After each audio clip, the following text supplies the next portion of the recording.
Hi, everyone. Welcome back to another episode of Changing Minds, Changing Lives. My name is Julie Sowash, as always, your host. I am the former executive director and co founder of Disability Solutions, now support that team as a strategic advisor, also the CEO of Catch 22 Group.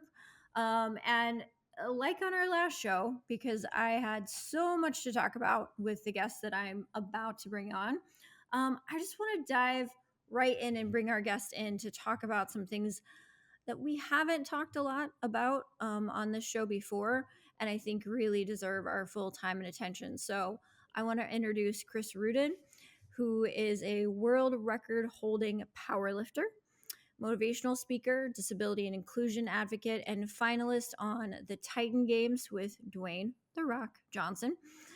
Chris was born with a disability and later diagnosed with type 1 diabetes. Chris has turned adversity into impact, helping organizations and individuals rethink bias, break limits, and build cultures of real inclusion. Chris, welcome to Changing Minds, Changing Lives. Thank you for having me. I'm excited for this conversation. Yeah, no, I'm so thrilled to talk to you. Tell us a little bit about you. Obviously, you have a very impressive powerlifting, television, and advocacy career. But what else is there in your world? Uh, on paper, I look really cool, but I feel like anyone can kind of tweak that to look awesome. Not to sideline accomplishments, but the majority of my life, I felt broken. I was born with physical disability of two fingers on my left hand and a shorter left arm. I didn't get diagnosed with type 1 diabetes until I was 19, but my entire life, I grew up looking and functioning different. Now I have a super cool bionic arm that's like carbon fiber, black bionic arm. But for 17 years, I hid my hand. I was made fun of from elementary school on, but middle school really was a turning point for me where I started hiding my hand and I shoved my hand in my pocket. From that point, I kept my hand in my pocket for almost 20 years. Through partners, living with people for multiple years, to finally living my life at 27 years old. That's when I stopped hiding my hand. I made a video and that went viral, and it kind of led to everything that I'm doing now as a professional speaker, professional powerlifting and bodybuilding, and now just helping people see their world without limits and trying to break some of these biases along the way. Yeah, amazing. I always appreciate, and I think we'll talk about it more later, but we all benefit so much from hearing the stories of everyday lives lived and how you came to be fully comfortable with yourself and who you are and how you were made. So thank you for starting with that. And it kind of, I think, segues nicely into one of the topics I want to cover with you today. So, with Disability Solutions, we started in 2024 a survey called the Disability at Work Survey. And we always try to make sure that outside of just taking the static data that we want to measure year over year, that we mention something that is particularly relevant and supplemental to this particular year. And so this year we're working on kind of the impact of how diversity, equity, and inclusion has impacted potentially psychological safety and inclusion for people, employees with disabilities, their comfort levels around disclosure, whether it's checking that box in the ATS system or the HRIS system, or just even talking for and asking for that accommodation. And so, I mean, talk to me a little bit about what does true psychological safety look like for you, for a disabled professional, for a new employee with a disability entering the workforce? Well, I think we have to remember that psychological safety or comfort doesn't exist in a vacuum. And that's often why it's really hard to work around, because people are saying, do you feel safe? Yes or no? And I don't believe it's a yes or no question, because there are so many different factors. It's multifaceted. Where are you at in your life? Where are you at your personal comfort level? Where are you at with your peers? Where are you at with the overall culture of the organization? I really feel like there's macro and micro factors to psychological safety, if that makes sense. And it's the compound effect of all of those factors that lead to someone feeling more or less safe. I would almost argue there is no absolute psychological safety because that would completely remove the human experience of we we live in uncertain times. That's what life is, uncertainty. But how do we create the most amount of psychological safety? That's going to look like, one, internally, how are you with yourself? Speaking specifically from disability, that internalized ableism or those feelings of confidence or contentment, or what is your mindset around yourself? And then we go to actual like external factors like leadership, culture, bias, stigma, or ableism in the workspace. We had the political factor, we had the socioeconomic factor. There's so many factors that lead to psychological safety that bleed into other areas. So I think you have to take it piece by piece. But when we specifically talk about workplace culture, there are certain things leaders can do to create a safer space. And that's just making people feel welcome, making people feel like they belong, and not ostracizing someone for what they have or don't have. I truly believe a big, I don't want to say burden, but a big responsibility of leaders is to make sure that people belong or don't feel on the outside.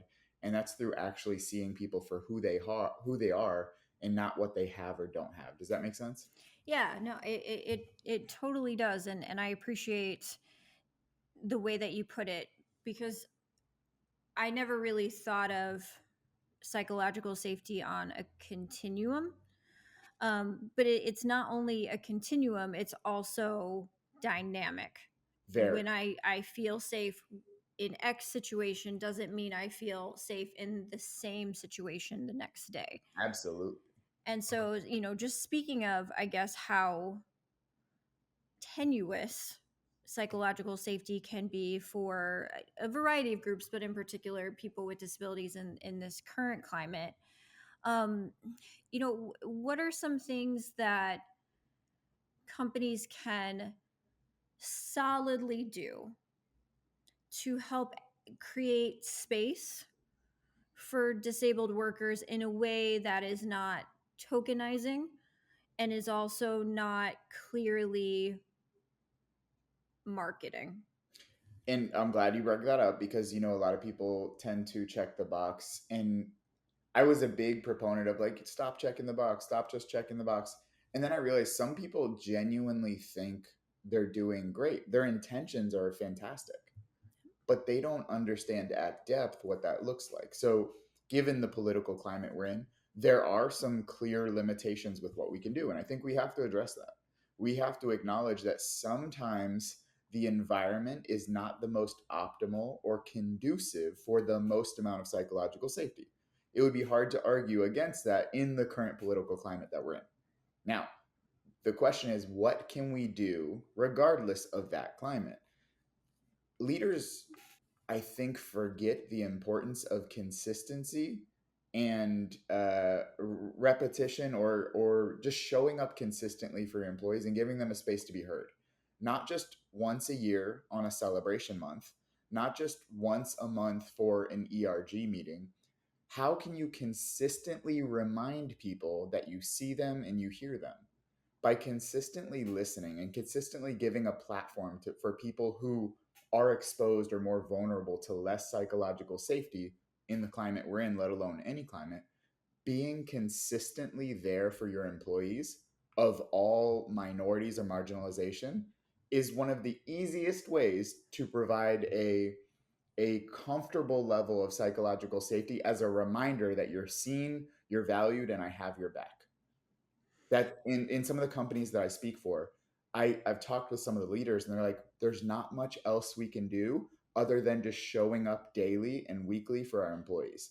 And that is a huge starter, a huge component of creating familiarity with safety. And I think that's what we need to do is create familiarity with safety through consistency.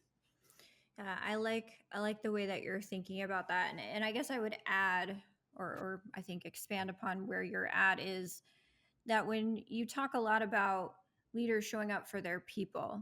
And I think sometimes as people leaders, like middle management people leaders, sometimes we feel like only the CEO can create change, only the COO can create change.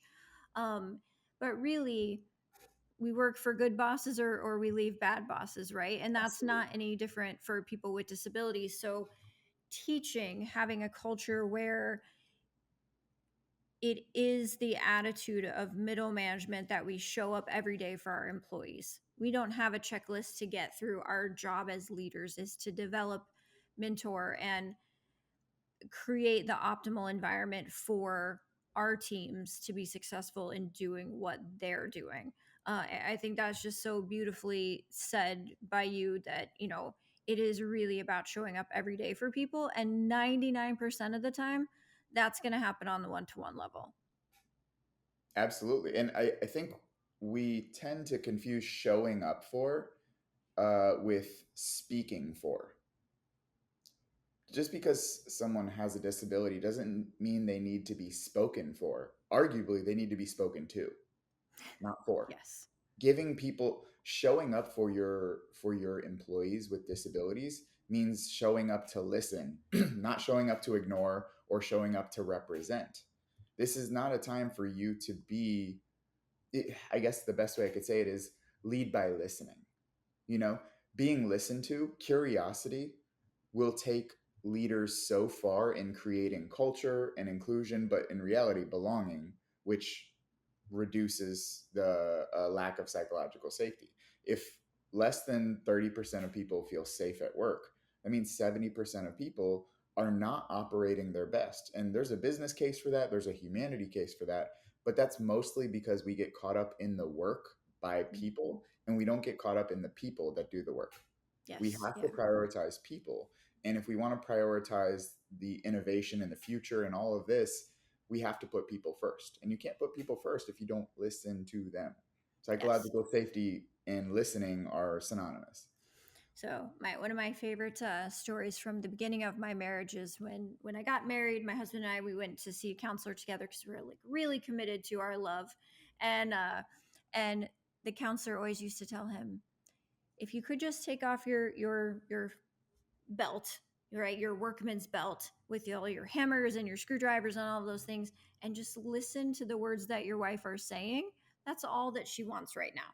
I still remind him of that That's a story all the really time. good visual. I really love that for a But lot of that's reasons. exactly what it reminded me of when you said that is, and this happens all of the time in consulting, as I'm sure you can attest, is that you have allies who are so committed to supporting their coworker with XYZ disability or the group in general that they go into immediately into fix it mode. Yep. How can I talk to so and so leader about making, my employee with a disabilities workstation better? How can I make sure that my coworker with ADHD is getting what he or she needs to be effective? And we have to sit back and say, you have to allow people to advocate for themselves, and they're also capable of advocating for ourselves. And by feeling like you need to do that, you can also infantilize your coworkers, your employees, your colleagues, who just need you to hear what their needs are, allow that you as their ally to be that safe space, and then encourage them to go forward in advocating for the things that they need for themselves. I think it is there's two elements at work here. There's the people without bad intentions that are trying genuinely to improve the situation, Yeah. but they lack the awareness of what they're doing to the person with the disability. And then there's a person with the disability that needs to learn to communicate in a way that's more we and not just throwing stones at people. I think we've been, as a disabled community, we've been hurt so many times that anyone who does anything wrong, we're ready to throw stones at them. And I know for me personally, I went through so much hiding my disability and feeling broken and useless and helpless the majority of my life, maybe because of society or ableism or internalized ableism, that anyone who came at me around my disability was evil or was the problem. And it took me peeling back that and saying, like, listen, their intentions are good. How can I correct this situation? I can't just say you're wrong, because that doesn't solve anything. You know, if you get a flat tire, pointing at the flat tire and telling it it's bad does nothing. So we have to ask ourselves, what can we do with our current situation to make this better? And it's hard. It's really hard, but curiosity on both ends allows people to see multiple solutions and potentially move forward. It's not about right or wrong, it's about optimal or less optimal.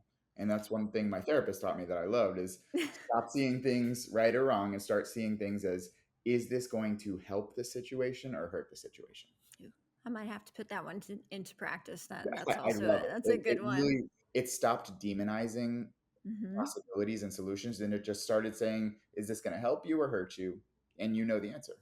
Yeah, and I think something else you said just really stood out to me is curiosity.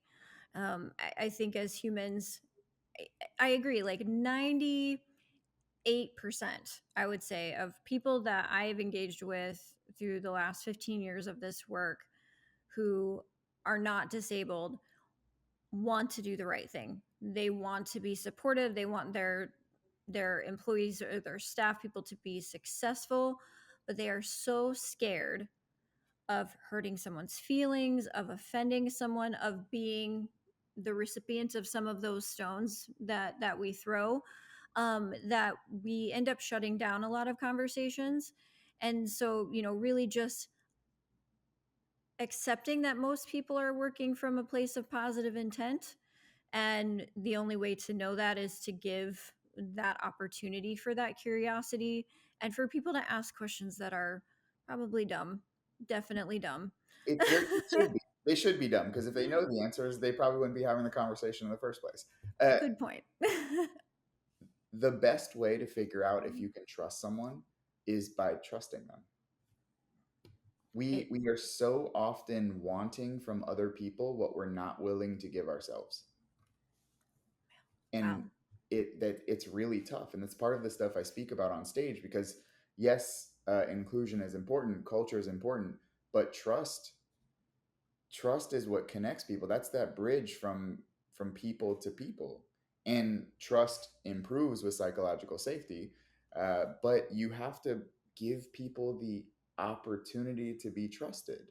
Hmm. You have to give that trust, and it's hard, especially if trust has been broken many times before. But if if 30 people broke your trust in the past, you can't continually assume that everyone's going to be the same way. Now, you can't give that out freely. There is a rate of limiting returns. If you Hmm. consistently making mistakes, you have to be curious enough to figure out why. But sometimes you have to be willing to give that trust out. That goes from leaders to employees and employees to leaders. But once you break that trust, you can't be upset by the consequences of that action. And I think that if we go back macro for a second, we have companies who, I believe some over the past decade, who've been doing the work, who've been doing it and doing it really well. And now we have a situation, some by their own choice, and some others I feel like are playing the hand that they've been dealt, have publicly pulled back their support of not just DEI in a broad term, but in particular, um, people with disabilities. And when we think about trust and where we spend our dollar, where we choose to go to work, where we maybe choose to go in and check that box and do self identification, what do you think the process is for companies to start rebuilding trust when the umbrella of companies have now just broken at least 5 years worth of trust building, let's say since the murder of George Floyd? All of that psychological safety at a macro level has been undone with the sweep of a pen, in some cases. Do you have any guidance for how you ask employers at a very senior level to look at building trust within their organization? So when I hear about certain companies pulling back their support, that tells me that the support was never there to pull back in the first place. It was not support, it was bandwagoning. It was something inauthentic. Unless there was a leadership change inside that company that everything drastically changed, if the same leaders who did support no longer support, that's a choice. And by making that choice against people, you effectively remove trust within that community. I don't think you've earned the right to rebuild the trust that you consciously broke, because there are many companies who altered paths or pivoted to reword DEI or still focus on culture or people or whatever that looks like. But for the companies that chose to pull away more than needed, Mhm. I think trust can only be rebuilt with the formation of a new leadership team, which means the exit of the old leadership team. Yep. Maybe I'm extreme with that belief, but I don't believe any authenticity can come from a team that acted that way against a community that it supported. It's I don't think that is realistic for people to trust, and I don't think that it could be earned back personally. Now, for those that have pivoted and might have been affected by federal contracts or things like that, we understand that companies do have to survive. Thousands and thousands of people rely on that. But there is a degree of pullback that is different than a complete dropping support of a community. And I Yep. think we know the difference, and we have to be honest with ourselves. What truly happened? Did they try to protect this community by pivoting, or did they drop the community altogether? That's going to determine my level of I believe trust can be rebuilt, or I believe trust can't be rebuilt. Yeah, I think I would add on that to me it is, and I'll be blunt, it's the ultimate form of weakness. It is. We have an incredibly powerful corporate class in this country, and for them to be committed to the work, not committed to the work, whatever it was, but for them to put their brand at such jeopardy and to put their employees at such jeopardy so quickly, to me, more than me not trusting you, is I don't see you as viable from a leadership perspective. I don't want to work for weak people. I want to work for strong, innovative companies that are not just going to change the way that we do business in XYZ, but are committed to protecting and taking care of the staff that takes care of them every single day. Conditional commitment is not commitment. You know, uh, party based commitment is not commitment. Yep. So that goes for both sides, regardless of what party you prefer. If you only commit when it's party focused, you're not committed to the idea, you're committed to the party or the ideology, which means there's no true commitment to people there. And if people are secondary, I don't believe you're in a position to lead a culture into the future. I just don't think it's there. That's why I said leadership change would definitely, in my mind, be needed, because once you break that trust with a community by a choice you made that I know you didn't make in haste, you thought about it and you chose that. I just don't see that coming back. For other leaders who pivot, I've talked with so many amazing leaders of amazing companies that I speak for on a regular basis where they actively say we've had to pivot in our language, we've had to pivot in the way we do certain things so that we maintain our contracts, but we have still prioritized people and we've made sure that our people are safe. Making sure that your people are safe through an extreme change, whether that be political or economic or whatever that looks like, that to me shows where effort and priority lies, and that is innovative leadership. Because the future of work to me is not AI or technology. That's going to be the standard, not the future. The future of work is the people who prioritize people amongst all of the innovation, tech, and AI. Everyone is going to have AI and already pretty much does, Yeah. but not everyone is going to prioritize people and have the trust of the people. That to me is the true future of work. Skate to where the puck is going, not where it currently is. We are full of great analogies today. I Um, my friends are like, are you just reading like Snapple cans? Being a speaker on stage has its detriments sometimes.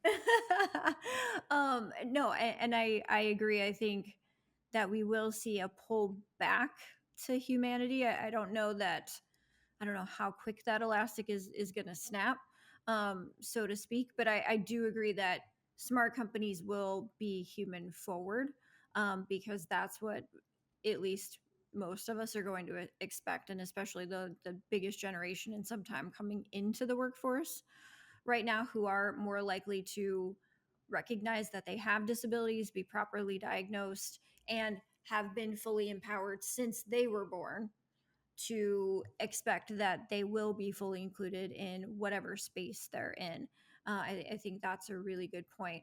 So let's talk a little bit, kind of like take me back to your journey a little bit, because the other thing that I want to talk about is internalized ableism.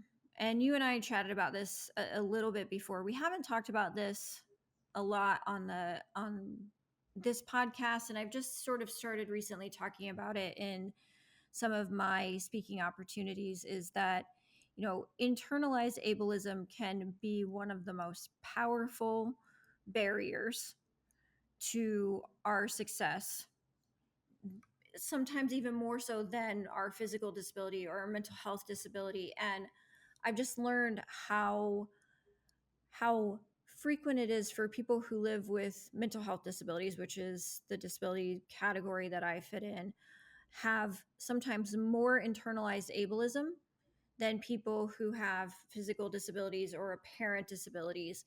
And not that it's a competition, but that really, really struck me, is how much our internalized monologue drives what we feel like we can accomplish. And I think you started to kind of get into that when your first introduction, but I would love to hear more about how that impacted you and how you overcame it to really live this wildly interesting life. So, my parents, my mom specifically, she was a nurse, and she did everything she could to try and shelter me and protect me. We grew up in a really bad area in Florida, and I was always used to a very small group of people growing up. But when I went to middle school, couldn't afford any like good schooling, so I went to a very public middle school in the area I was, and that's when I was exposed to severe like bullying because of my hand. I never hid my hand before at that time. I specifically, the turning point for me was there was this girl named Crystal, and she was the prettiest girl in my class. And I worked up the courage to talk to Crystal. I remember walking up to her desk, and I remember exactly where it was in the room, right by the teacher's desk. And my friends started laughing, so I turned around and I'm like, "Stop! You're gonna mess this up." And I turned back around, and she is making fun of my hand with the stapler, calling me claw boy in front of the whole class. Ugh. She humiliated me, and I pretended like it didn't hurt, but it killed me.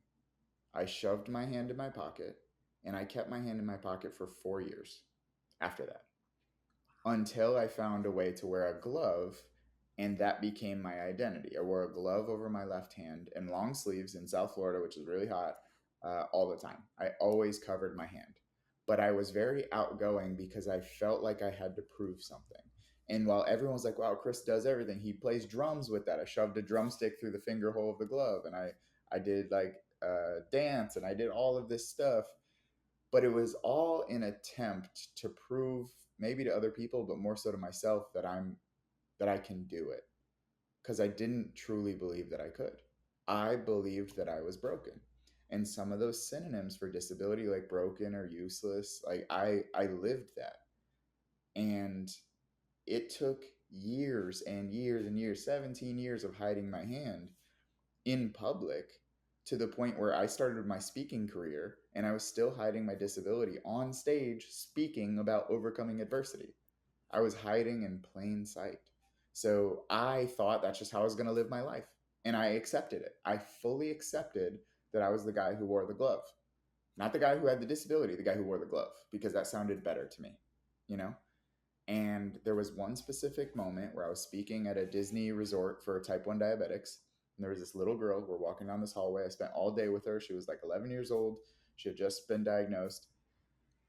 And we're walking down this long hallway. She grabs my hand over the glove. And that was a no-no. Like, I never took that glove off. People never talked about it because I had this persona about me, like, don't ask, you know? Mm-hmm. She grabbed it and she just started swinging it like a little kid would. And I froze. And she was like, she looked at me and she's like, it's okay. You don't have to hide around me. Oh. And I was like, there's almost 1,000 people here to hear me speak. And she's the only one who like actually saw me. Yeah.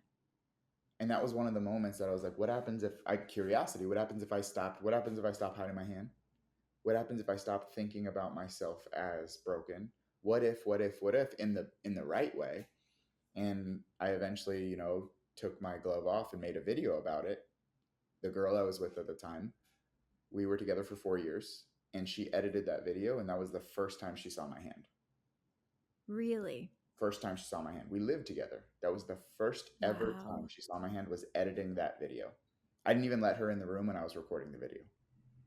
That's incredible. I posted that video and woke up to millions of views on YouTube, and life just went crazy. But it was cool to see, jumping in the deep end, how many other people lived just like me when I told myself I was on an island by myself. Part of my lack of belonging came from I isolated myself. And we don't like to talk about that because we always say belonging is an external thing, but there is an internal component to everything. So I'm not going to blame, but I am going to say responsibility is shared. It's not pointed. So part of my responsibility was saying no one understands. No one gets this. I had thousands and thousands of people who were pretty much emulating exactly what I was going through. And I was like, wow, I am not on an island like I thought I was. A lot of people understand. And I was like, why do a lot of people understand? That's what started my whole like focus on helping people just live better lives and earn quality of life that they deserve, not given by society who says who should and who shouldn't have, you know? Yeah. I mean, thank you for sharing that. It's I would love sometime to hear the story in its entirety because it's amazing that those little people sometimes in very innocuous just behaviors change kind of the course of a destiny. That's fantastic. Thank you for sharing. Um, so as we're wrapping up, I think it would be helpful in a couple of different ways. So we always end up with like, hey, what's one thing that you would tell an employer to change their mind about people with disabilities? But if you would, for me, what is one thing that you would tell an employer to help them understand the impact of external ableism being internalized by their employees with disabilities? I think we think about a lot of hurtful rhetoric being outwardly hurtful or aggressive or obvious. But what we don't understand is ableism is silent. Sometimes ableism is not spoken, but it's not spoken. It's the things you don't do. It's the people you don't include. It's the removal of humanity. It's not that you're actively doing something, it's that you're actively not doing something. You're actively not including the person. You're actively not considering people's abilities. And consideration, I think, is one of the best ways to start removing some of this ableism. Ableism is just a forgotten group of people. It's not that you don't like them or you hate them. It's not rooted in hate most of the time. It's rooted in, you don't matter, or, Mm-hmm. I forgot about them. By constantly being forgotten, you have to put yourself in people's place. Imagine if your partner constantly forgot about you. Imagine if your kid constantly forgot about you. Imagine if your parent constantly forgot about you consistently. How would you feel? You would be conditioned to feel less than. You would be conditioned to feel incapable or not valuable. And if you were conditioned to feel those ways, what kind of work output would you do? What kind of team player would you be? You would always hide in the shadows. You would never take risks. You would embody that lack of consideration. Now ask yourself as a leader, Do you want your employees to embody a lack of consideration? A good leader or a decent leader would say no. So, Yes. what does that mean? Externalized ableism can be lessened or completely removed by considering or being curious as to how they could accomplish something instead of telling yourself the story that they can't because of the situation you don't understand. Curiosity can help reduce or eliminate ableism by helping people feel seen, which creates more psychological safety and that they belong because they feel seen. And two, learning and exposing yourself to different ways that you might not have been familiar with, which now makes that person a part of the team instead of just someone you put on the bench to check a box. Beautiful. So, outside of this amazing little girl who helped change your destiny, what is one thing someone did for you that helped change your life? I will say the biggest thing for me is someone hiring me the first time I ever got hired to speak that had nothing to do with my disability. When I first started my speaking career, I always got hired to be the motivational speaker. I always got hired to tell my story because I have a cool prosthetic arm, and it Mhm. was like, okay, that's nice, but I'm like, it just didn't feel right. I was like, that's cool and all, but like, what about my ideas? What about my concepts and my solutions? And I'll never forget, I had a call with a specific company. They they were asking me questions. They wanted me to speak on change, and I just expected. I was like, okay, so I'm guessing you want me to tell my story about my disability and motivate and inspire. They're like, no. I'm like that. They're like, that's cool and all, but we really respect your ideology around change. That was such a simple thing. To the person, to her, she was like, oh yeah, that's we just want that. But to me, I was like, oh my god, I'm actually valued for what I provide and not this like dance monkey dance mentality. And I don't know, that meant so much to me to be seen for who I am and not what I have because my entire life I've always been seen for what I have. Yeah. And whether Yeah. that helped to my benefit or my detriment, um, I really enjoyed being seen as Chris, not the disabled guy, not the diabetic guy, not the power lifter, not the guy who was in magazines and TV shows and all of these cool things, but just Chris. That's it. And Chris with that really was good awesome. ideas. Yeah, I that love that it. to me was incredible. So I just want to thank you for the conversation, your willingness to be open about your story, and I think share some insights that our audience has not had before. If they want to connect with you, tell us where to find you. So everywhere, just at my name, at Chris Ruden. LinkedIn is where I'm most active around disability inclusion, but I'm on all platforms, and my website is just chrisruden.com. So feel free to reach out. I do want to say thank you for doing this and putting this podcast out there because it's something I wish I would have had access to when I was a kid and struggling on that island by myself. It would have been nice to know there's someone like you putting out information to bridge those gaps. Thank you. You guys, another amazing episode of Changing Minds, Changing Lives. Chris, thank you for joining us. You guys have an amazing day. Catch up on some back episodes and let us know who else you want to hear from. Bye.